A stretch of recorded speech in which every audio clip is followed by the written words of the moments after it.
Sanso enamra sebedwani a wogiram de madesia wonom ewo wasa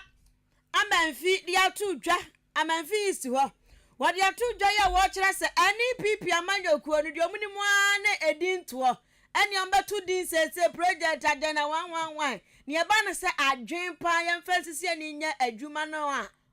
eno de abom so ne sebe jonso abo akoko. Can the Speaker of Parliament Obinfu Mike Okoye atudwa se adia baku bi amana yale pa amana yale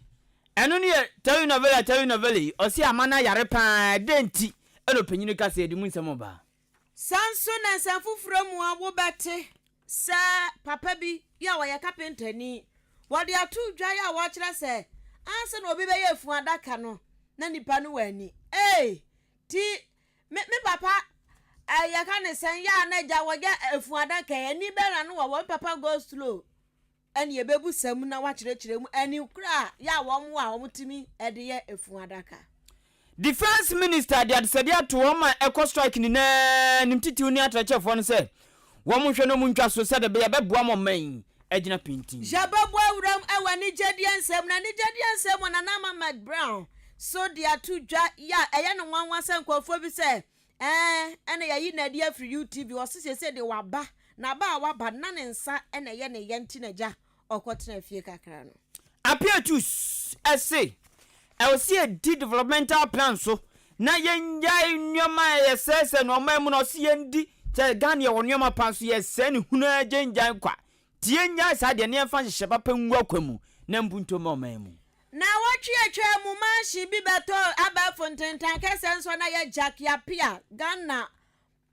mame ba kwa sini twadwuma no oya de pa on de okọ national international kra na ne manshi beto odwankofo se papa no fo ni bi na asida na mana Fred nua mada be aba to abonte se hwe Jack no onim nyansa papa enye mema last medicine nyum Friday night na pepe ahete no kojon cancer lewen ka hu bi ena nyum ne gi hi ewo mamu abusua demonstration abakwa na demonstration bi abade e chempaw fix agrada demonstration abusua emunsam de agire wo chen waso wa Kasiebo emu na ujimu enchiremu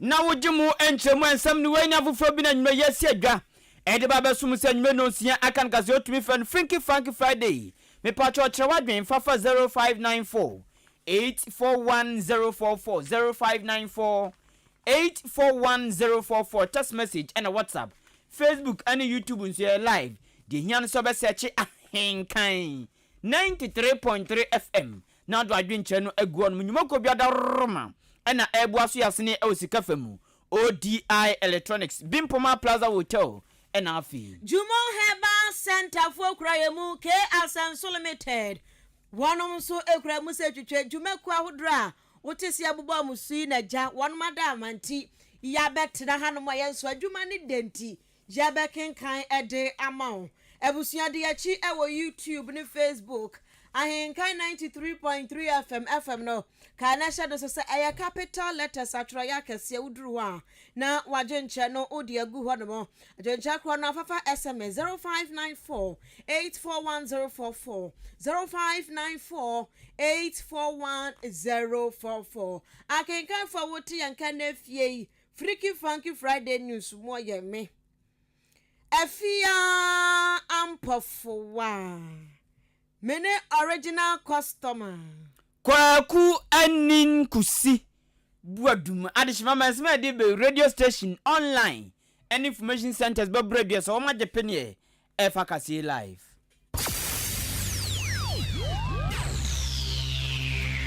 Ahenkan 93.3 FM akan Kasiebo yo bomua ya jibebia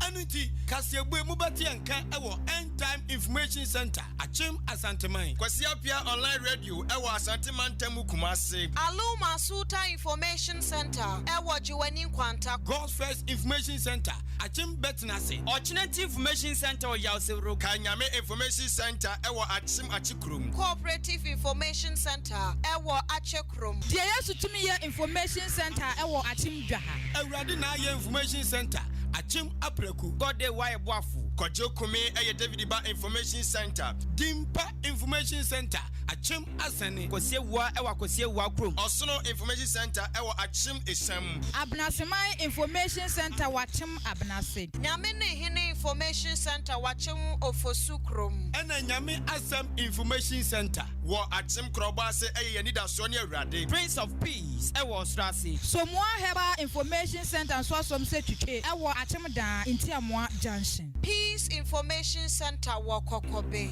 Eno sewa Information Center ewa Achim anyina se. Kusam Information Center wachim achiase. Keka no krobo eye Adom Information Center. Peace Infobiz Watakrasi. Tokuya Ebutu Achim Odumase. Adwempa Information Center Jinanko Jama North. Chidom Information Center ewo Achim Adubiase. Bono Mantemu Abapa Information Center Goka. Sumnyame Information Center eye Chirimenken. Nyankuma ase eye Nanapia Information Center. Da Kingdom Come a police level. Asioko Jama no Bono Mantemu eye Duaba Information Center.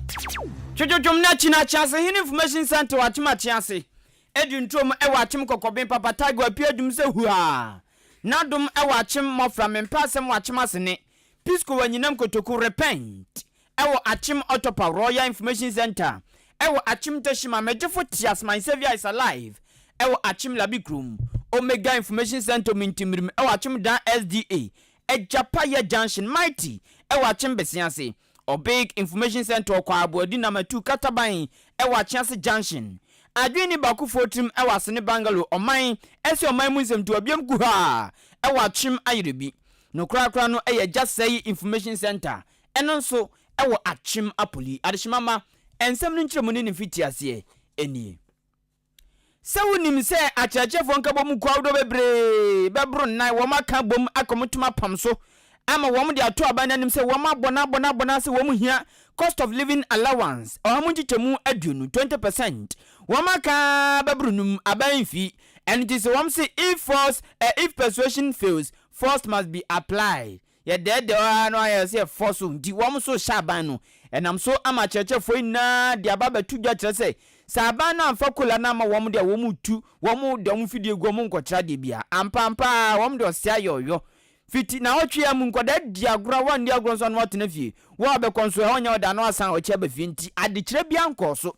we nam so ama osofo hweba mbonsem so defense minister onu kroya eyem na hwebedwani momanfo wo bimbila abeton peso so e watifido mantemu odumnyafo Dominic Nitiul e de ababa tudwa se ose chechefo nkabom konipa se wo mu ntwa so ezanse mprempren se de oman mu sika sema akwakoye ye firi amanone ababa kan yen enwem bi akokoso abeha gane entotoye no enti ose pa anya se aban ntumi nyo nemom akade na ode behwe ana nwem obeba ama mu kola mu pe 20% mo nsaka no sa nwem ane na enu onum nti osrada mu hu aban mo bo na mu ntwa so na afibiem wo mo nwene nchirima na sa striker wo mo kono wo mu ntwa so na mprempren wo mo ko school dan mu enkwankwa kira de wose ebeka ya enche bia wo agas busuminum wo ma want to school mu SHS for ebefra se atwere wasi eni ti so wo mu yesi ebe ha adwen papa odumnya for Dominic Nitiul edad sede atu achechefo ni nanim se wo mu hwe na wo mu ntie no mu ntwa so nyasa aban ne nye na mom fami kono eniho.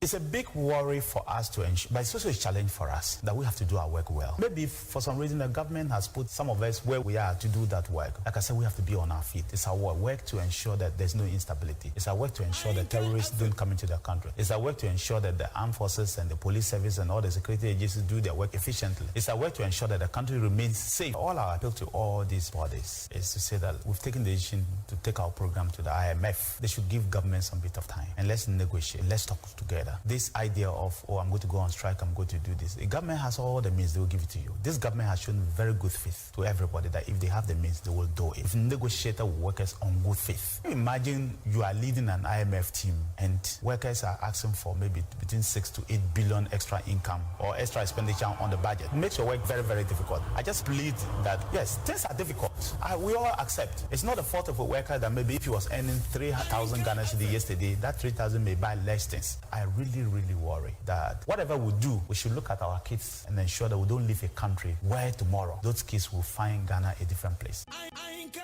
What wasum onumnya for Dominic Nitiul esa to aso say ebiemie na yambo oman asomdwe ho ban ne ambo man konkron Ghana ho ban na obia chefa wom no ne nsanka na o say said you aka no no kra wo mo kra ditum so man mu ayeshi na mom no yenhwe ne amboa ya ho odin yenim die ekuma bedin yen enoma ne bokosro yemie yene ne yentena wasa ebremu ne amboa ban sade bia sikasema atro asawram no obetumi akeka sia ne amana senjina naso bim Dr. Dominic Nitul and some other to no any. We've managed ourselves very well up to now. We will continue to do whatever we have to do. And I'll give Ghanaians a promise. We'll continue to do whatever we have to do to keep this country very safe. Extremely very, very safe. But it will also depend on how they help us, including all of us. How we behave, what we do, what we eat, our demands, our taste, everything. That will make what we are. Trust me, I said, we are at a wartime without fighting ourselves. The economic war we are fighting. And that is a war that we have to all take seriously. We may not have the air conditions that we used to have if we were in a war. We may not have the tar roads that we used to have if we were in a war. You may not even have the water that you used to have before if you were in a war situation. The difficulties that the world face, all of us, not just anybody, all of us, we have to tighten our belt a little bit. And I'm happy the president has given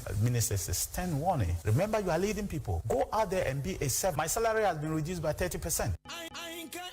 We ayo swafo hwe bambon samso defense minister. Osanso yamrahye bjoni momanfo bimbila abatu ampeso so. Ewo etifido mantem northern region. Odumnya for Dominic Nitul. Mrashabe jeni ya wajiram de madesha wanomwa wasa Amenfi East constituency no. Ewo western region atwa mantem wonimonyam for Nicholas Amankwa. Wano so diaba betu dwa ya wachira se. Yaba no NPP amanyokuo no ensemporo no munimka. Womtimi ha omanisa prekesema ekeka kansam bubo nwa wodwere ho aya wonte ase wase enanwa 2016-2020 ensemporo no mekeka eno ya no matudi planting for food and jobs 1D 1F 1 district 1 factory free SHS 1 village 1 dam 1 constituency dia ben abusuan wase edin no anu munim se yamma slogan dia se yamfa as brofu bin to bibi so a enyom ya de papa ombe ne sisia na ba ne se anya ho adwuma dia ene na twa fechiw papa itu ne ka se so no wa kire se NPP fo de dabraba emrade na to Ghana fo animu a wom de nya tumi na tumi no so de ma wom no Ghana fo nya da hunu se afa bone afa ba bi anye Onimonyamfo Nicholas Amankwa to ne kasa so bia no kire se wura Ghana ni ntwo ene ni zigizagamu a ohia adokro yen se no komo a se ya ho kire yen papa ya nipa ede ni tim pem gben awa Ghana ha ebre no kura no enya ezibani ndi bebre enya duane ni o enti ade ache ya ade akose nipa da sani woti wiase Ghana ha na so 5 city kura na ni ntwa bi so wose sanioma we nyina da eye NPP amanyokuo no akanie boni a wonom ababebu ewo Ghana ha woto aso biama no wa kire se NPP for start ya mode electronic transaction levy ba na NDC for se masa e11 na nya de babu antimu nyai na percentage no kwa mode atoso no twam ne bo esododo eho ha entimonto so wase NPP for bom to pampers brazil mo boamfi taduku yenti obi anyum su eja mesi wetimi akọ download ni free nti o mo download bi edi bom gungregre kanofo wiata mo Dr. Alhaji Mahmudu ba me nyina sabu o mu se dwedwedwe adan o mo say we have the men wase we have the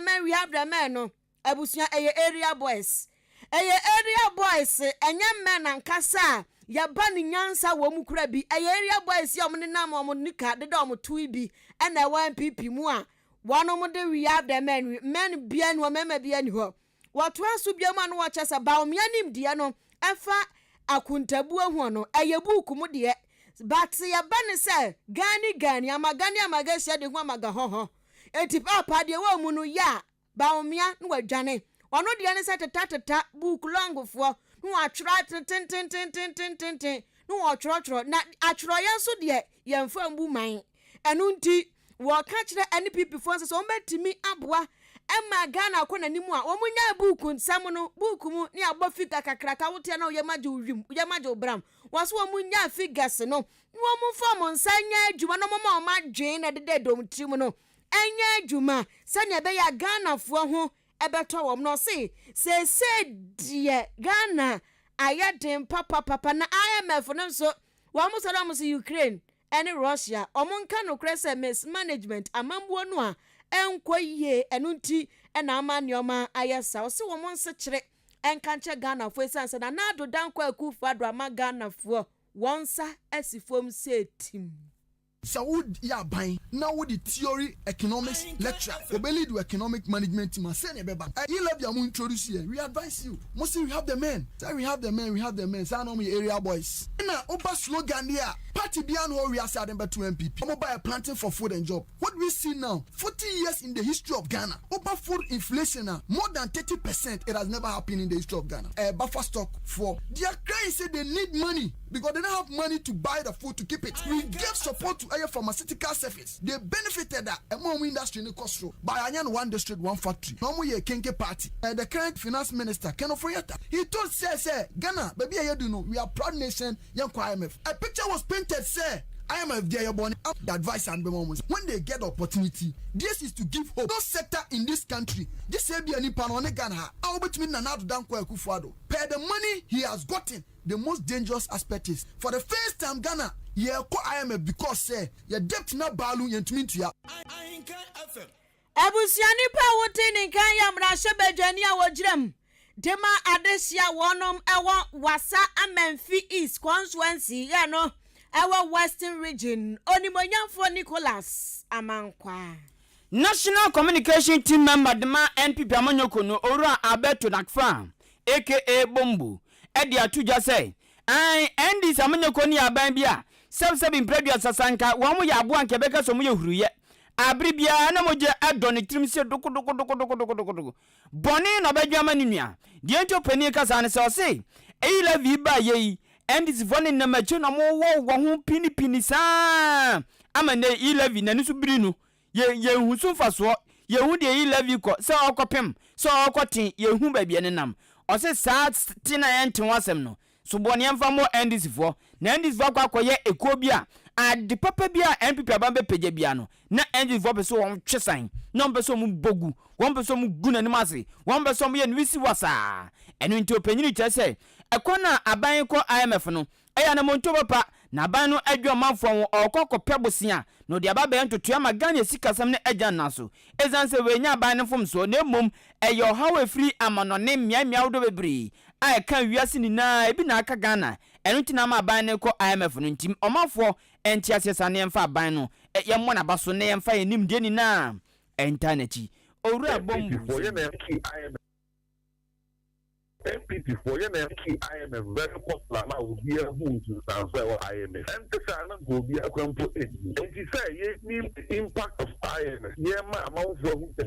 IMF. I did win the before you. You know, young Kasaya internal mobilization. Then you be young IMF. That's one of the key things. Not MPP. They the air support IMF. It wasn't say you're condemning the total and you're IMF. Young person working their farm in this amount. No more yet today did the illness. Like the illness, and this in the best of CD. Omo ye den money prime so ama and amount for emphasize illness. It is the only option left to go to IMF. And this is what is so wicked. They are hungry for power. The essence say, Omo pesa money to go you know. They are doing everything possible to sabotage the government for him to go to IMF. But I'm telling you, you can never compare Mama administration to another than Kwakufado. Eni amuti ye aye National Communication Team member ma New Patriotic Party NPP Amanyoko no Owura Alberto Nakfa aka Bombu ena mutene no Jenkwa yanim ewo Kasiebo no emu awetimi akira wadwen 0594 841044 0594 841044 na wode waje nkyere afa honomo ede aba na abusia owuo wo hoi ayade bia eda ho ya yempanifo kasa owuo da mansan kom na nipa bia no obekire bo wasase so enu nti ena nipa wo yade a na wadwene hu mienu esanse owuo nso achi no atamuo ewo ho sene ya Bible no eka o se etwase nipa da sani ewuo na owuo no achi no eyade se atamuo ewo ho Enunti atammo de enya sisi atammo ho asam ne yebeka owuo no asam ne yeba beka e kire se nipa wo ye den awi nche boto baako upa dwane owuo be hia me na me wo fa bi asam yi mse me ma me na ka kire me yase osori so mpese obewu ade bi bo ne kakra no mpese obewu nto be ko no otwere kunwam osi akunya ne nansisi nsuom wose wo nyan wo nwu da tide bia na ni guso oyesa na afa no ate nani abuzua ne nansisi nsuo ni mu adako yete na papa na wu enti owo ho eba emmon kaye en meka nchro letem raw se ochina ubewu wo ho na afa ene ebia wutie mi ochina chese sisi akra yete hei bibi betimi asia edi owuo kra beba udwene ho a wonte ase owuo hoi edamansan kwam na abusua nipa wu a yese adakatea wo ye na edo beto adakam se wo ye mozrami ni dia ene ya de yi bekyekere ho anwura bekyekere ho kailala huri tim ye de watum ni agya ho na ya kristofo de ya gye aboso aye ayase contractors living legends for ne de ye wu a ye de ato coffin mu mekire adakam na adaka ne ye de wutum a wo ye tintin wo ye tietie wo ye den wo bekwasa adaka nim ya enya ketwa na adaka no so abusua ye won kwofo mu ye se ne yemeti ha ma no den ya me ye nsam trodwuman obi nso ate baabi a wono aduane ton sesi aye kasei obi nso afirafuo mu ba oyekuani enti nyankopon kasa no obo obi a ene adwuma obetimi ayema ne ho ato no ebi nso epam adaka ya eye efu adaka na abusua adaka adwuman sana ensem wom papa bia ya ono ena ya chairman de carpentry workers association ya wonom ewa achim adwafo ewo achimansa district no apoe mantem ha owura edu Frederick dia baba tudwa ya wo chese hwe carpenter adwuma no nsem wom na tetiw no wo ma pam adaka na efu adaka no ena form ansa na obi beka se me madwuma me ya ne se me ye efu adaka na agire nipa no kopesunsun mu kanesen support bi wontimi fu ani kan se me pam adaka na se me ya kenso papa yi kan hwehwe ya so se me amiti hai me papa go slow awa abna se wo ya adaka na nanse ne wajai na papa nso me ne na o me hu so on the sunsun mu asem bia wo don put the blood of Jesus no wo kwasore 24/7 ebia na wo mote yankwa homa no so ne papa no entwetwe enkomo owura Edu Frederick Otemenka me wakwa abadeba Ahenkan 93.3 FM so ya wachem abo Ebacho metem nkapa eja na pombako ebacho nyame adumboko me pacho mambusa wankasa ya carpenter ni ebacho ai uye fu adaka ni bi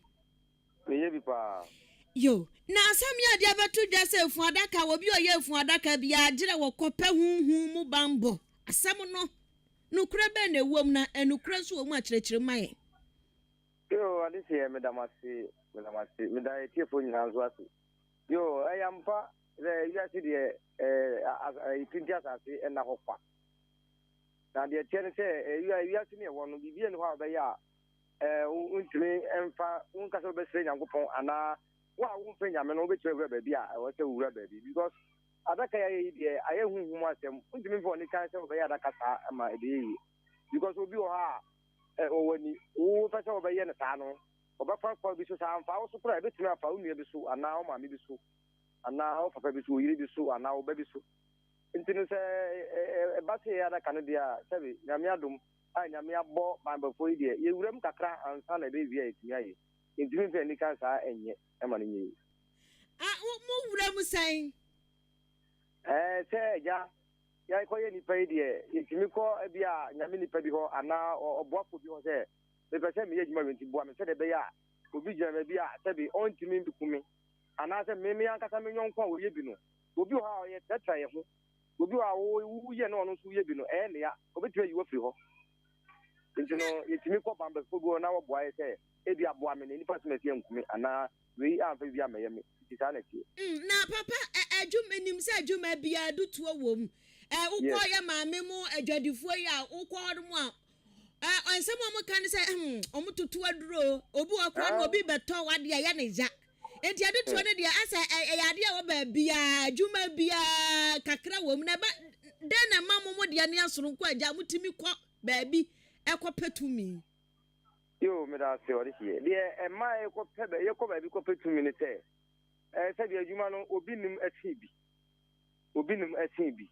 ɛna afɛn so no obi wɔ ha ɔbɛyɛ utimi sɛ adwuma wa yɛ ɛsɛ paa ɛnso na obi die bi a esi baabi a sɛbe wa ɔhwɛ kɔ ɛhwɛ no na esan sɛ baabi a wawura no ɛde sin wudie ne nti ana sɛ bi a wonkɔ baabi no ɔno wawura baabi nti na bɛtɔ ne deɛ na wodie na ɛfɛ no na yɛ gya hɔ ɛno nti na ama ɛwɔ sɛ yɛkɔ baabi sɛ de bɛyɛ a obi bana n'ani bɔ deɛ no so a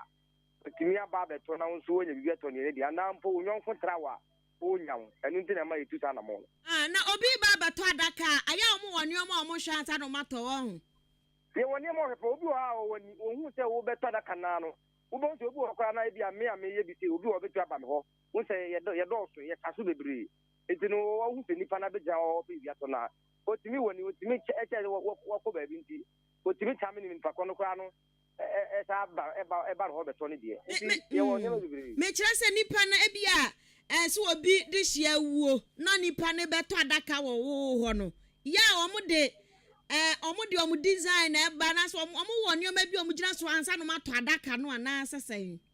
yɛwɔ nneɛma bebree gyina so obi wɔ ha ɔno atimi bɛhyɛw sɛ mepɛ saa wei na wayɛ ama no na wayɛ ama na wie no obi wɔ ha ɔbaa na sɛ ɔka sɛ ɔpɛ saa wei wo ne ne bɛka ho asɛm wobɛyɛ si hɔ ɔbɛkɔ no no asa akɔ baabi foforɔ ata akɔgu sa baabi foforɔ enti sɛ ɔkɔ na ɔkɔnya pass no me deɛ na meka no sɛ ne boɔ no wɔ so na ɔkɔ baabi a ɛsiane sɛ mewaba m hɔ a na mayɛ mede ne so no wɔmma wo na wata akɔ baabi foforɔ akɔgu sa nti ɔkɔ ne hɔ deɛ no yɛ na ɛne medeɛ no mmabere a ɔtumi kɔ ɔkɔfae no na obi busa sɛ ɛne sɛ yɛdi saa deɛ w'akyi a ne sɛ ka adwuma biara mu adutoɔ bɛkɔ so o because adeɛ sɛ wobɛyɛ adeɛ a obi ani ngye ho obi ani bɛbrɛ ti ani brɛ deɛ ne sɛ kɛne ne yɛnyina bɛkuku yɛ ho ɔgana ha o na ne na mo deɛ moyɛ ne saa bebree nti me nua no bebree akunkum me nyɔnko nipa bebree a ɔno ahu sɛ ne deɛ no ɛkɔ so na yɛtɔ no nti no ɔnum deɛ nti a yɛtɔ no deɛ no but yɛnyina yɛwura mu deɛ nanso obi deɛ sin obi deɛ ɛnso wahu sɛ yɛtɔ no nyɔnko deɛ no nti sɛ wonyɛ de kakra bi a deɛ yɛntɔ no deɛ no bɛtumi aku afiri hɔ na da bia ne yɛtɔ no deɛ no nsɛm wɔ wiase tuo mu osum na papa yɛse mo nso no sɛ motimi tena ase na mohwɛ na nkɔfoɔ mba bɛtɔfo adaka na motimi saa nso yɛ nyankoma de bi na nkɔfoɔ awu sɛnea ɛbɛyɛ a sɛ yɛse ebi wɔ kora apprentice foɔ na ɛwɔ mo nkyɛn asua adwuma no motimi ekunkum mo fiefuo bi na ɔma ba mo hɔ ba bɛtɔ efu adaka no ɛno so ɛyɛ no korɛ de hwɛ me da ase ɛyɛ no korɛ but nyɛ nua ne te saa ɛni sɛ bi nipa ne ɛwɔ wiase no ebi wɔ abadaeɛ ebi ni abadaeɛ sɛbi nipa obi wɔ koraa na wakɔdua kwadu baabi a wɔyɛ daka no wafu daka no wayɛ kwadu a wadua kwadu a kwadu no wɔn ti kwadu no nyi na sɛ bere a oti wɔbɛtwa afu daka bɛyɛ twɛn ne sisi wɔn ti kwadu no nyi na bere a baako bi atotɔ a nipa wu a ɛsɛ ɛba na wɔbɛtɔ daka no nti saa wɔ paa bebree sa den but yɛmpɛ sɛ nipa bɛwu a bɛyɛ yɛ de but yɛwɔ wiase bi kasɛ nipa wu but ebi eni abadaeɛ a wɔyɛ na sɛ ɔno deɛ ɛde tam deɛ ɔpɛ sɛ nipa wu deɛ ɛbɛtɔ no adaka no onyi sika to yɛn parity mama mi busa dɛn na ma w'ani gye adwuma yi a wafa yi ho sɛ akɔyɛ adwuma a masua yi deɛ ɛyɛ a m'ani bɛgye sɛ meyɛ na mede ato de ne de ahwɛ me ne me ma nti ani gye no deɛ obi wɔ ha sɛbi obi anyi na wawu na wabɛtɔ m'ani tumi gye sɛ nipa no wanyi na wawu na wabɛtɔ no deɛ m'ani tumi gye sɛ bɛyɛ a me nso me nsa bɛkɔma no ɛno nti na ma yɛ ani gye wɔ mu mi a mitia mi ansam twani mi bɔ mpaeɛ sɛ Awurade hu mmɔbɔ na yɛadwuma yi nkɔ so nti wo mpaeɛ na yɛ a wobɔ ne sɛn me bɔ mpaeɛ sɛ da bia menyɛ adwuma yɛ na me nso menyɛ bia hwɛ me ne me ma da bia nipa wu ɛna mekyɛw sɛ ɛtwa sɛ nipa wu nanso yɛnka yɛmpɛ ne saa yɛabɛ wiase ndi ka sɛ nipa wu ala nti me bɔ mpaeɛ sɛ obi wu a ɔmmla me hɔ saa na ɛteɛ Eja ya da ase papa ne unkyire mu ne suahunu ade yakɔ ene enumre ya da ase pa. Ntumi da mati na me hira mu nyina. Onhira won so abusia ni pa.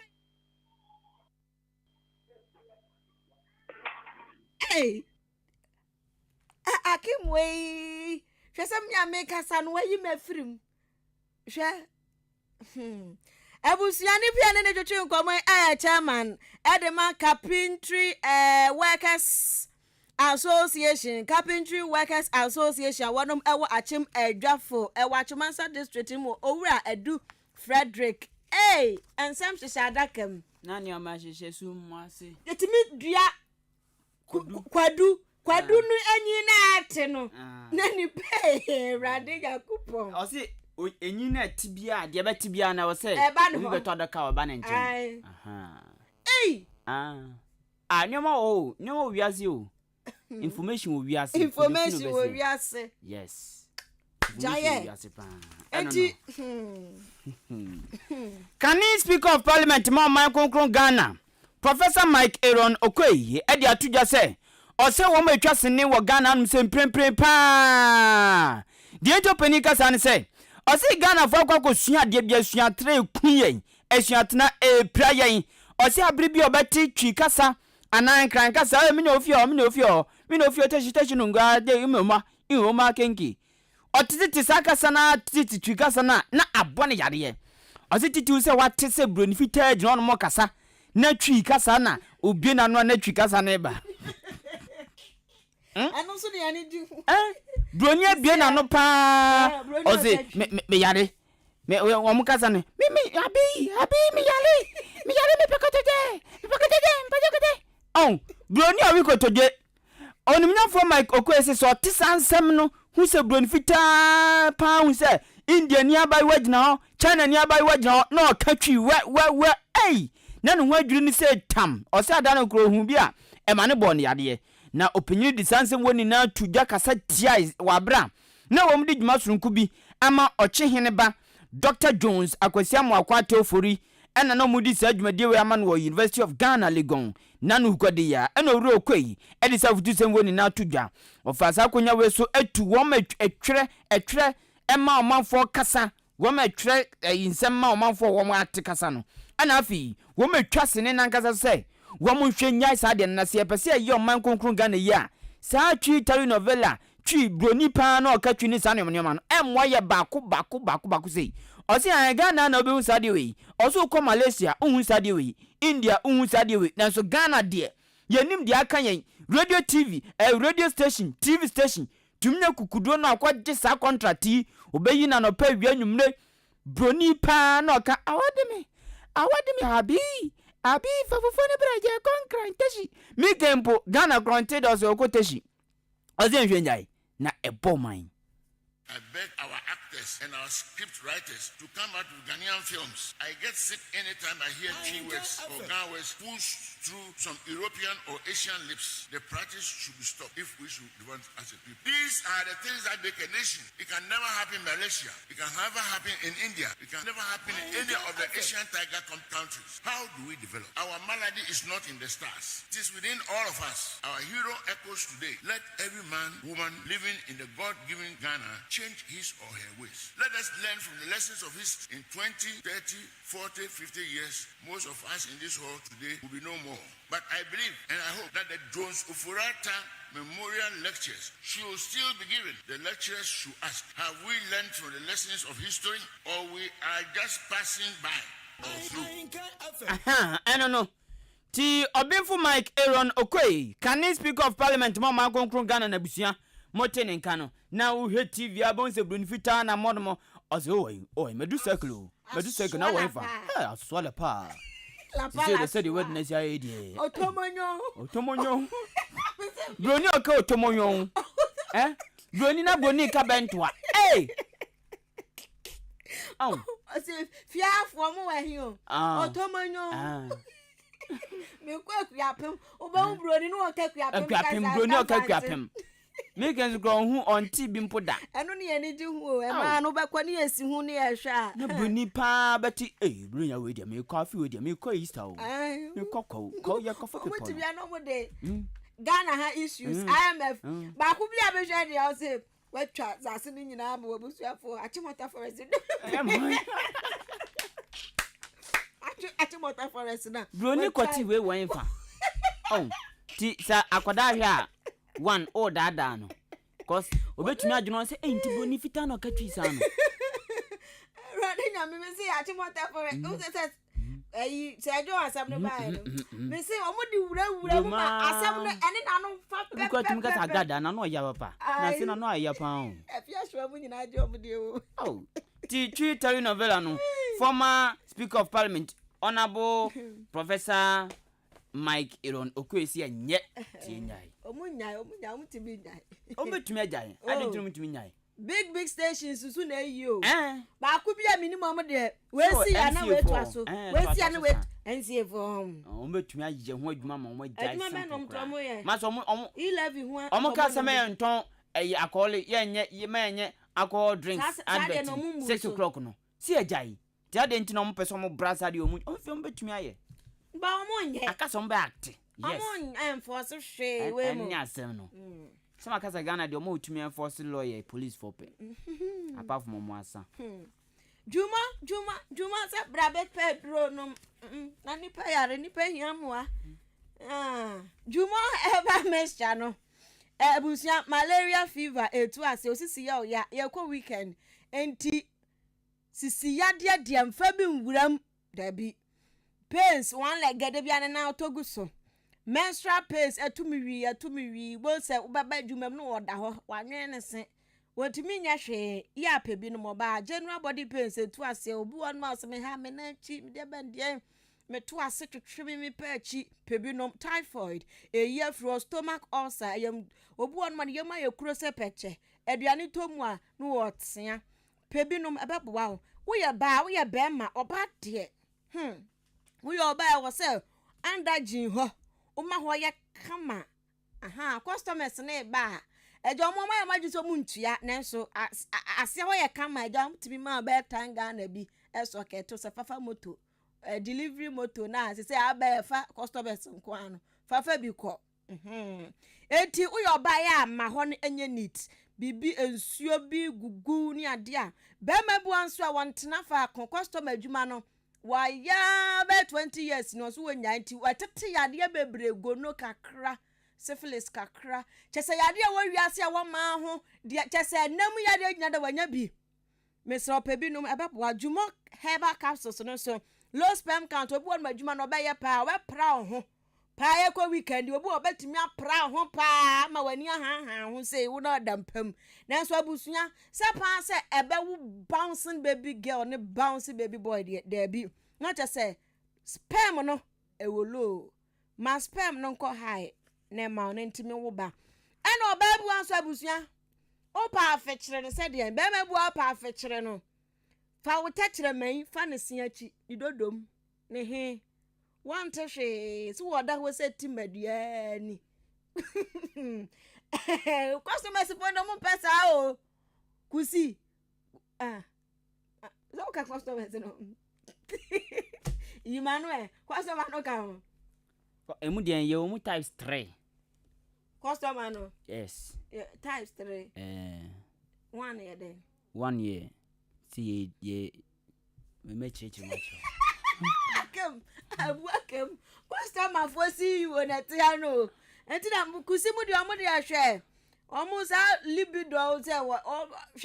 onim de obaye enti juma herbal capsules kusi so na mo ebi hye ni botom o hwe na anya ye na wa ma bisa no be unse ne libido no aba be gina so ma ne atenka no gina so bankyere gono etu ase obu anu mu a wo be ma hia wi a no ote yawo ewo ne ba emu misra pebinum ebeboa obu nso wa candidates no chese wonya no kra gugugugu ne sa pebinum na embo wow emame oni bibi upebi ato adwumonre odan pharmacy ochini badra store always coffee school Kennedy na nachumasi elbiam afo ukwa obenya bi ato doso pomfre 0244 043110 0244043110 and 0201 672 578 0201 672 578 nanim penifo nhwehwe komo K Asenso Limited Oton swinging wheel office chairs quality wooden chairs authentic bush shelves enuti anu apebi ato bebo apa egu office one ma eho eyeduru eho banyam obu one man office eya nkunyo nkwa na egu anti uduru akra na ugira opentem kra afiri ho ho nti enkwafo bebre omunya customer sense nkunyo na egu no enya papa peke asenso limited nkunyo na egu ho egu no ma oba no ne ubedi dwa bedi nsanso a enani just what na kunyo nim kra ba ye donhwiri be mienu sanse kunyo no masajo nhuyo no ko meti ya mi huya me no ko nti eni ayire ye ho a ye dwatamu enti Care Sans Limited na kira kwan ni saka adabraka Iran Clinic kwan ni so na Kaneshi Flamingo Road freno 0244 568014 0244 568014 and 0243 117 0243 12768 Care Sans Limited, home of quality office chairs and book shelves. Now ni BB what the ton dear person bohu dewra Ahenkan 93.3 FM and American for a day amount from marketing manager 0244 290 093 0244 290 093 Bimpoma Plaza Hotel, B Plaza Hotel. So yo unye kromani ana yo kromani wa show dem ache na ope baabi akwa nantenante akotena didi wani akwaji wa home akoda kakra eye B Plaza Hotel e ho ne right place a make kwani nkusibu adu make am for maw ye na ya jatum yakoso ahwe yenim se de ote e ho hom kapa nipa ko neneji eno nti ya ko B Plaza Hotel ho a o titu na wo no se umpanim ngwase ade ba ko ya pa se obenya wo na na ko baabi a dan o timbeseba na bon se washroom oyi nka bo ho nya kono ya papa ya kra chin se de ufu ato aba eno timi pacho fa wo no ko bia papa na ni beje no abodi mpa odan ni potem ya de B Plaza Hotel Bimpoma Plaza Hotel me pacho den abaji bia no orthopedic dem air conditioner wom TV wom fridge wom ade bia e be mani pani agene bi wo ho security system ne hard ena afi baby obepark o cars asi kakra me pacho B Plaza Hotel yendum light wo ho de bia nyina mahoden esisu tetetetetetete de hian so obefre wo mokeke wo mo achim dan MTT di kwan so frɛ 0249 855 396 0249 855 396 and 0243 118500 0243 118500 ODI Electronics anopa wi anwumre ODI Electronics eno ne home appliance papa biaye ye omanfo ba beto wo monema papa bi firi anu sei me pacho fridge de never try kaka try ye ka fridge tia popa Fernand border forma ODI ye ka TV jane naso deep freezer gas cooker blender kettle washing machine bread toaster iron mobile phone home appliances biano tutumika bra ODI Electronics ye nyoma no de open utumi tuan ketenketen ugutas kabotin so ana de aba no agiko ofi oto ya de ma obiri bebre mfom so ba ompe ne asesa no e de ma wo ye chiri nya yira kwan ye wachema boabo ye ne Ahenkan FM ene wodan krumu de nya no so be frɛ yen ana bra ya na mo nso e wo 0550 900600 0550 900600 Yantu Kasiebo no so freaky funky Friday news na busua ya to so na nama McBrown sinitwa ne yeba ne sinitwa dwuma wo ya de papa wo twa sini ma ye fe ya kono enu ntia ne ga na ha de ya hima no na United Showbiz odi dwuma no ewo UTV so na nansen ene UTV for dia pefra papa ewo sa program no so ubehu na afia so abetra so ubehu Tracy Buache no oteso ubehu Nikki Samonas no oteso ube jaze omudi apefra pa nipa mu apefra en wo mudi ye ya na enya asem ketwa na maame ne bai enra da emeka se Saturday no wo bai ne osesa no be ye tre na no mo no de tu dwa wo chese ya mpamo no UTV4 ampamo no wan kwanyem no obi a okasa me kwakwa waba na emom ne nsa no be ye 10 years ago en onya accident ka kiteketenka kane nkwa free ne nsa so nyankopon ye na dum ti ne nsa ne de eta ha no pa obetna TV no so no ototo ne nsa di agrosre gbasri hehe wie no akofia no wodno ate se bibi eje no wone nsa dem enu nti no rokotena fe kakra sɛnea ɛbɛyɛ ne nsa do betimi atriti kakra ne nti ɔkɔya ne tente ne tiatia mu tɔfa bomu a ɛno no Juma de dube na say ma ho de no kofom enyina nim say be 10 years ago nkanya me nko a kama ye history enso asedan kanya nkopon ti eye me sani fe ya na even though me tu kwan koye ba na ho teach ma bi onti no ayare sa na me kopeye no say me twen e do mpemu ka asemuntin na mrebem ansa na masamba bi because me ye juma na me de ahoden bi I don't know how it is I think say I come ye de no because until when it's so unjai enti maybe no na me kofi na me kosu no sa fede me kopa ya santi Ghana for any adofo ehwe me man ko be bia say me dwane adwuma me ye ana say UTV apamo me eti mu ana mo se na na mama ground wa wo ama ne ba wanya emema mienu o se emema mienu bi se twins Ghana ha ye betimi de yano akondem to dwurabu ti na mama Browns Ghana sini twani ba waji ni din na wote se wono acheche ni nzemu Ghana nyumtuni ba ko apia dankwa aka apietus ona me dia me be yo na me ka me papa kanto be fa dropping wabra woni kanto ne ha me bona se ni majenkwa apietus ana me sa kode mani wanu jiji sa papa yi wakasa ozenya nyum kwa no yo na sabsabi wo mo yanyum so anya se wo mo yanyum na no de achesa ade ekoso se ye papa ana adefo no wo mo hwabi na apietus de wa hu ne se o se parliament epe kwan bi twa kwan bi to on ma aban obaba bia se aban A aban B obefa sa kwan so na boama mpuntuduma apagya waka wo man mu o se ade time pa wo hu ne se sa aban bi ba no ye bibi na ojo na foforo ba foforo no aba no onye obeyo betwi no to asesa wo ho asesa bi agwadabo no dwonso oye ne pion sa bozo no se jono na aka ho na ye to ayetua no ese kwa ena apietu za akasa tia se nka parliament nya bibia oba chenchina china obefa so no aye sa nyoma ni na nsa na wo foforo ya waye na nka boa omen. During Mohammed's time he built some affordable housing and they left it. It's annoying, Charlie. Another government will come. The money that belongs to Ghanaians, NDC for the Indian to us. That thing should stop. So that if NDC to come, NB for the Indian to us, then we are suffering 2 elephant fights and then the forest is in trouble. No, that one that has to stop. I mean, it is Ghanaian money. It's not anybody's money. You came into public service to come and serve us. So if you are using our money to build something, somebody's gotten somewhere, continue, finish it. I think that we should have a plan for Ghana. That everybody who comes every 4 years will just come and continue that plan. You can't bring your own plan. We should stop that thing. So that we all go according. If you don't, then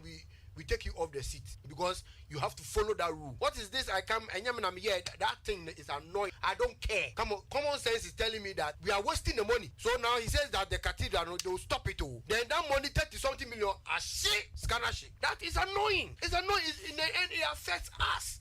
That kind of fighting we don't need it. Ahenkan FM. What to assume? Where ye Ghana nyumtuni ya te say. Wabua nkofo pa apia dankwa aka apietus ena motene ne no eni afri apietus oni amran Fred Nuama uni Fred Nuama ho papa no Ghana Music Awards papa we Ghana Movie Awards mom yaba ne movie a o sheda ete award scheme ma omo anu wo award wo mo emri bi onu na ultimi wi ni category bi otimi mani pa be 4 cars wo munkonkotwi we twi kakra no de ama we we twi kakra no de ama dikusi twi a no de ama another customer na the customers no mu twi saa no mo de fa customers more customers enti saa na wo ye no na eboa na nse asa ye hu can say some movie awards ni biem but what they say bia betu dwa ya wo kire say Jackie Apia oba so no na niama sonso na niama vita no ho fa yie watwa sini ache na sini no start twa akra na mama Brown mo kra mi se ne wo mo nhye da ye hu o mo papa ye sister no start movie no mi so o say o ye sister so ye mami o timi hu esanse ne ho ofede bia wo gina so gina ne nan so ahofa dressing so obekire kama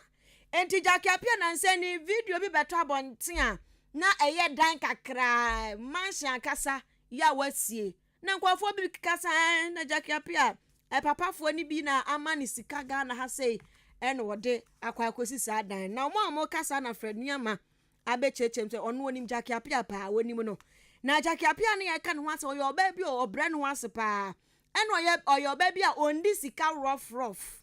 o tintim ni sika so pa mowre enu nti yeka sei owo estate owo I can say a whole full apartment our cantonment and crying well would run cantonment near one him cantonment a dime bo now our apartment on my well him check share is legon laboni enemy bia Jackie Apia what apartment I can say is what their ma and call for team nana sane dana ye who on social media and Fred near much I say or the enfear do and see Jackie Apia din fie poly do nti ono kra Fred ni amado hu mansion no first time okọ ho no okọ hu ikra no oka chance maame edan a wo de 10 years asi na minim sa be kakraka chen we kra na edan watim de 10 years asi de na nka minim sa ba we ya nso ye enti enkwofo bi tena se bom trim kasa oba maame no ede mema na ama ne sika no de akosi sada na ono Fred ni ama no onte ase esan se maame no sister no obon ho modern asade we na beto abonte no e wo se ema e hye man kuran abaya dia nyamya favor ni kakra oni say abaya na ye kana se mo renting dinda every time I mean no I was starting dining this one renting dinda yen renting dia 3,000 a month then there count to me in money one renting san adeni da be oni ma dey rather or renting in Daima in Kofo. About when I'm looking at them, about if I'm not lying, I don't think she'll be happy with this. About 6 or 7 apartments across cantonment and East Legon and Laboni. Our renting man Kofo them. You know what I'm saying? Now Obi on renting dying or cinema mishi. You know what I'm saying? What would he be what would she be using her money for? And I will tell you for free. Say yeah, advertising and endorsements can, but most of the monies came from her apartment. She's into rare estate in Kofu. I'm telling you today. But because in Kofu news side no, what I say, most of the actresses no, who are be rented dying for 2,000 a month, 3,000 a month. Yeah, I can want some rented dying. So what do you expect, Sister Jackie Apia? They must have got to see mansion and rented that. Some mansion way I check. Edu time the kind of me friend is that na dan then the yeah I check that. Obi I didn't the aba unfold yet. I was the first person to go and visit that house. But I think I did a snap and I hit the snap into big deal. And then when you see that it's not a big deal. I was even expecting it to go more than that. You understand? For B to stay for like 10 years. I bet you multiply even $2,000 a month by 10 years. Ahenkan FM. Abusiani Pautini kai aya producer ba kwa wagan ha sanso any Ghana Movies Award papa one de ba you Fred Newman abusia Jackie Apia fie ne ya kana behwe wani so ya se Ghana ha se wo ho se obi ya de na de ne papa ya mo na ba so ne ya de mema betare ho so yo ba ne ya de mema abekekere ho empe bebre na ti mema man kwofo sika na adenti na ma bi so nkọ mema ni bi wono momom sika ya na mente ase sa se be si bra ne bo da ne bo ne da form sa na de na obi ambo bi no mfa nya sika wadi wudi a wanum na obi mami we so si su kranya no Jackie Apia se woman se girl se lady se girl hunu ba bi ogina oya very very very beautiful yeah onim nyansa pa ti aya na nwanwa se unze ka ne se asem we bae o ma oni omi movies ni nyina ababe sign ho se Jackie shase nyenne ti owo anya ne sika no osi ni dan a mamu mfa papa no mfo no wo ho but Jackie de brand na ekura no classic classic Ghanaian rapper sanzo tonyom last meet ousu Nathaniel adodo na 20 afan last meet aka is that Friday night hule still anhu to oh is that no na me tui enu ni and it's some part itself mom last meet say nyum na Friday night na age boom o Ghana ne wiasa fana ni na no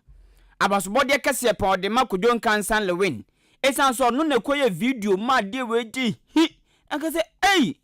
lewin nyumba no energy trehan social media nyasem ketwa ti MTN Hitmaker season 8 winner last mate ensmo ka fa lewin huni Okay, so it started with Lewin. Big shout out to Lewin Kudun Cancer. Was a video. That time Saf, now we know release the song Saf, so we did a little video of it and Lewin posted it for me. So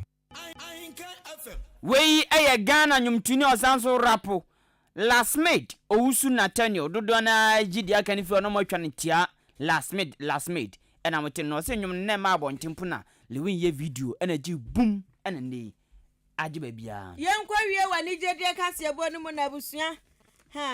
antokwa bia hyase wo social media enya sabketo ene san yaso wura social media tem ni adoso dodo kwofo didi atam rough titru ene maame a konfo ya nensen wose wono de wa pagya nensa ya wo friends antrofo nhia mu esu ye pa cho se obi a waje usika ye sika gara ma ho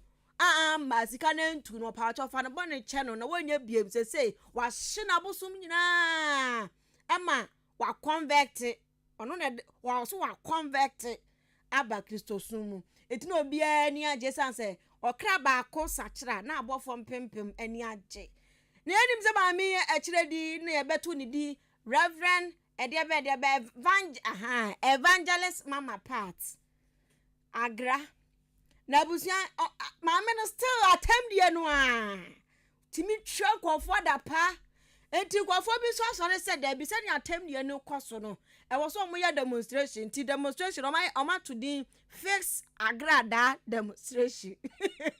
yeah 26th July 2022 and as I fix agrada demonstration no baso na nipa wodi animu de Reverend Patience na mami waso otonyom so eka ho na ohwede ekoso na agrada timi twampanifu ano Owusu bempamo Father Dexter mo despite mo ano a da bi ensa fatanti ofrefre dom so biambra na 26th July no omonkoya fix agrada demonstration no wo de yentie mame no Yenina yenim yamame Evangelist Patricia Odokranti, popularly known as Agrada. Yenim and social media platform so enema ekoso honomo okasetia emenifobi ebine ye papa Father Dexter, ye papa Dr. Kwame Despite, ye papa Reverend Dr. Owusu Bempa, and they would do social media so edidiatam basa ya woji womo no eya na eyas na akwala be fa ne phone or be fa ne tablet or be ko online na afa tamo kwa na pa kwato so na eya na enye ntino mesrese adofo amuni na makami under such we know we are victims of such insults no ye tun sa afemu na se mo baba abeka ye na ya yesa o ye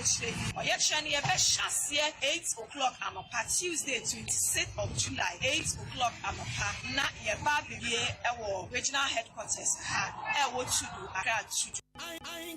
eti Reverend Patience mensa ena abusua wote ne nka no oye Reverend wahu ena osanso ayadum tuni ewo Ghana gospel na wote ne nka no na abusua anu ya efiri agra ho aba no demi timi cheche wa gire wutie bi na yetwetwa bi kura afirim nya sa aka muntimi ntie kura abetina so be fixe me ba mu a obetina radio so enani bia ba amankwala nyina yusu pa enemre mu yusu ntomago ena wo de aye bra abetina so be fixe me call yourself a reverend gusu ye bra yusu ntomago enefia wutim unyanya bra pe na oba bi ansi ntoma ha oba besia enema jale di perfume roll up yo mo tuam untimi fixe wo ni padua ho bo kan abetina say fix agrada uni chance you at video way me am a sponsor on normal demonstration radio station a okotena ye wo sole ye no akonwa so afo se chaka Ahenkan FM Radinya mami we eti anya ne dan wasasi so na busia sam no podie chese kianyu bi amfiri mu pa ka ebia no odin chese minim you call it commodities nyankopon ti soro no wode ni ba ebi tra radio standard professional radio standard kra ti nyankopon ti soro ma ni ti o wi akwa fa bible ni nyankopon hwe ni di Erade ti agra Mrs. Agra we say the wadia tum so onya evangelist o ya agrada na agrada onu na atin nka no Yamfa manfa adwenkyerɛ kakra banto aso mekɔ SMS na wesi wo frɛ me yɛbo asamo me free achim kokobin aka bi ɔsɛ anka adwumafo nyinaa onyankopɔn hyira mu nyinaa wɔ adwumadene ahofama mo woma ɔman Ghana titru apuemantim ɔsɛ afa ebuama apuemantim afa ne ntoma pafira me filimu yɛbo asamuel edifra achim kokobin eba yensu filu pa we free achima yere bi ɔsɛ enhwemu kase pa akoso ana sɛ okay ɔsɛ yɛmfa sika nhyɛ kwayo mu na yɛyɛ sɛ bɛbɔ ma Ghana yɛnyɛ sika pa yɛsika ato asawram no si yɛma yɛne kokura ho anka binya sika o san sɛ farming sika wom papa ɔsɛ ɔkyɛ owura bankwa yɛboa incoming national chairman NPP ɔsɛ ɔkyɛ an papa yɛda se ɛne owura ankomen Kingston kisi ɔsɛ ɔno nso ɔkyɛ an first vice chairman aspirant ɔsɛ ɔkyɛ nana sribodi fi achima chianse ɔsɛ NPP for should stop criticizing NDC and focus on putting the nation on its back better tracks. Now, the NPP for Munya NDC for more so no more opposition, no more good tell mine. To move your Muchukan as a copima, Yabe boss driver banza, welcome Crofoma. Driver banza, welcome Crofoma. Driver papa, oh ye ni papa panty. Anyway, Nimio near toa. Yompesa come on, no Muncho Muchukan ye. I say they know they are off track. Nana Sribodi or the far a SMS buy no. Ye fro obed also take a sepa free of once no ba achimoda. Obed any obed the when you're 23 years. Nyankopon shra papa obed. Namin show wo old town prim. Yanko Facebook na yika camera. Welcome then pocho. Pocho mechia oposi ni wasanta achimamentia otikase adwa gbodo adwa kokonte wo post station achi amentia onsu tikase ena eja bo udompem busa den obekira menasi onsu ti wa ayimantukwa wanya Facebook da minim de tia message bebre so 1 2 3 enso the data yeto disconnect to data no he ana yom yesa messages bodo ba menka de mehu wa ha say fantastic the abaso or free sashi asaren so or say LPP government omuntimi nka nkyere en say omo wo mema omo di obubu mai mema be na mo muni mema na masa munya mema na we have the men area boys for nko omo nkotua akyerɛkyerɛ foka abrempa na monto nso asonto de yenko ye producer mi chia abnasefo nyina na atuntum nemfo nyina okay Yechia Odi yechana we hema no. Ye producer Kwabena Akim Achim asubode sheba akope. Kwame Asante aka Sir Charles. Odi ko Facebook live and YouTube Billy Man, a technician on duty. Me dindi kwaku enin kusi buadumene. Efia ampofo wa. Kasiebo 6Pm. Yesi achamope.